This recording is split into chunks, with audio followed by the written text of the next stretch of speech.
तो बिहार के तमाम शिक्षित अभ्यर्थी, जैसा कि आप जानते हैं कि बिहार के अंदर आज शिक्षा विभाग के अंदर विशेष करके समीक्षा बैठक थी। कई सारे मुद्दों पे बात होना था, जिसमें 7th फेज बहाली प्रक्रिया भी एक अहम मुद्दा था। लेकिन पूरे समीक्षा बैठक में विशेष करके जिन बिंदुओं पे शिक्षा विभाग का ध्यान आकर्षित किया गया, उसमें पुरानी पेंशन योजना रही, जिसमें कहा गया कि जो भी शिक्षक हैं उन्हें पुरानी पेंशन जो नियम है उसको लागू कराया जाए।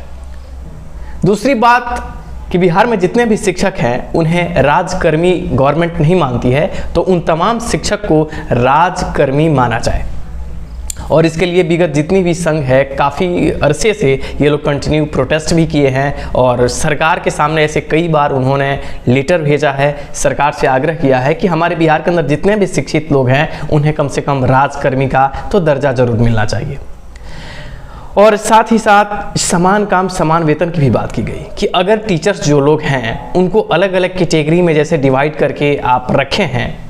तो उनकी जो ये डिवाइडेशन आप बना के रखे हैं इसको ख़त्म कीजिए और बिहार के अंदर जितने भी शिक्षक हैं उनको राज्यकर्मी मानते हुए समान काम के बदले समान काम के बदले जो वेतन उन्हें मिलने चाहिए वो वेतन भी उन पे लागू होना चाहिए।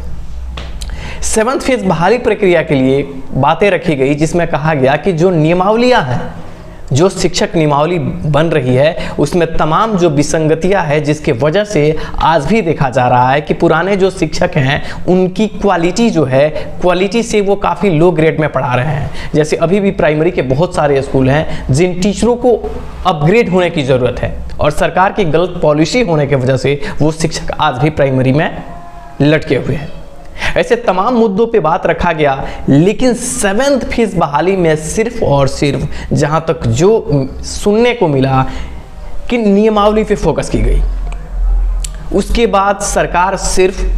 स्कूल को कैसे कंटिन्यू चलाया जाए, बच्चों का जो समस्या है स्कूल में उस समस्या को कैसे दूर किया जाए, साथ ही साथ जो अगर शिक्षक स्कूल में कंटिन्यू प्रेजेंट नहीं हो रहे हैं, अगर उनका शिक्षण कौशल सही नहीं है तो उनके लिए ट्रेनिंग करने की व्यवस्था। बिहार के अंदर जितने भी स्कूल्स हैं वहाँ अगर टीचर हैं, अगर उनके पास ट्रेनिंग की कमी है तो उनको ट्रेन करने की बात की गई।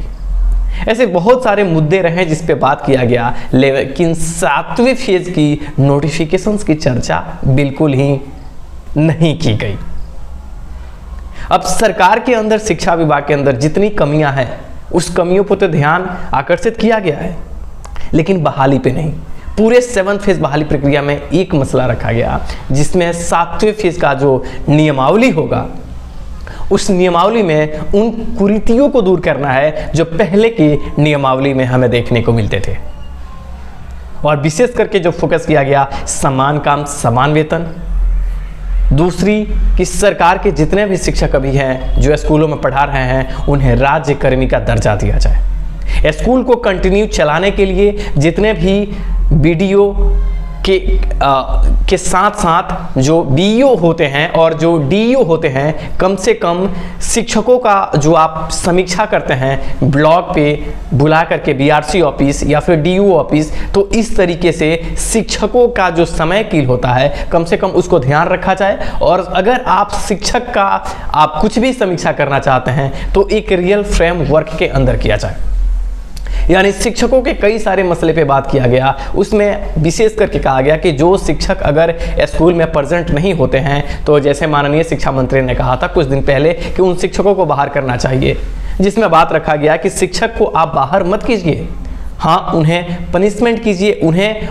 सुधारने के लिए जो आप रूल बना सकते हैं वो बनाइए, लेकिन शिक्षकों को सम्मान करना जो